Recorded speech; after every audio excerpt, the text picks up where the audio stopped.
Hi, I'm Mike from Ram Clutches, and if there's anything we've learned over the years of talking to people on the phone is that it's really easy to pick out the wrong clutch in a given application. So what we want to do today is go over how to look at the bolt patterns on your flywheel and determine what size clutch you really need. Now, the most common clutch patterns you're going to run into are going to be 10.5 and 11 inch. And within those two sizes, there are several bolt patterns depending on who the manufacturer is. And I want to give you a heads up on one thing here on Chrysler applications to watch out for. A lot of times on some of these older Chrysler applications, they'll list a clutch as 11 inch, and it's actually a 10.95 clutch, which is kind of a unique way Chrysler came up to fit an 11 inch clutch on a 10.5 inch bolt circle. So that's why measuring these patterns is really, really important. So let's move on how to measure on a flywheel and get that right the first time. Now, the example flywheel we have here is a Ram 2501, which has many different bolt patterns on it. It's going to make it a lot easier for us to see what we're talking about right here. So as we look at this flywheel, we can see there is evenly spaced patterns. You have 11 inch GM. We have 10.5 inch GM. And of course, those are going to be the same as the Chrysler because they do share that pattern. Then we move into the Ford patterns, and on the Ford, on this particular flywheel, we have an 11 inch pattern. And what's unique on these 11 inch Ford patterns is the long style does not use an evenly spaced pattern. So it's a little trickier to figure out what's going on with those. So let's look first at the 10.5 inch bolt circle.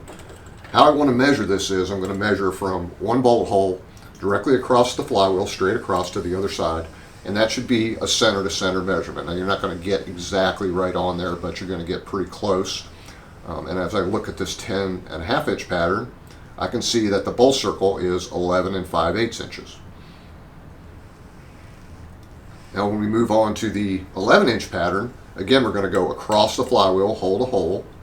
And as we measure that, we can see that that's 12 and 5/8. Now, don't worry about writing these numbers down because when it's done, I'm going to give you a chart that'll show them all so you'll have that information.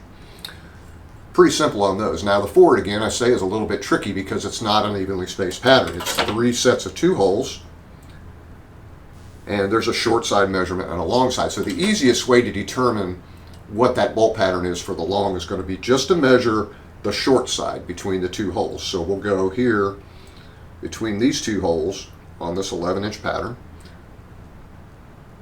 And as I measure that, I can see that that's 3 and 7/16. Now, I can't show you on here, but if we had a 10.5 inch and we measured that, that would actually measure 3 and 1/8. So that gives you a way you can measure those long style patterns. Now, to make things even a little bit trickier, we have the metric patterns. And this is going to be later model Ford, Mustang, 10.5 and 11 inch, and also LS, which is a metric. So you might have a flywheel that has multiple patterns. Again, if you're having trouble identifying those holes, the American pattern, you're always going to see this little counterbore in the hole, and that's where the shoulder of the bolt sticks down in to center the clutch. On a metric pattern, you're not going to have that counterbore, so that makes it a little bit easier to see that. So the measurement process is exactly the same. You're going to measure across the pattern, center to center, whether it's a 10.5 or an 11 inch. So to summarize, properly identifying these clutch bolt patterns is really going to save you from buying the wrong clutch the first time. And when you buy a dual disc unit like our Concept 10.5, there's a very handy chart in the instruction sheet that is all color coded to show you those patterns as well and make it easier for you to line those segments up on the flywheel.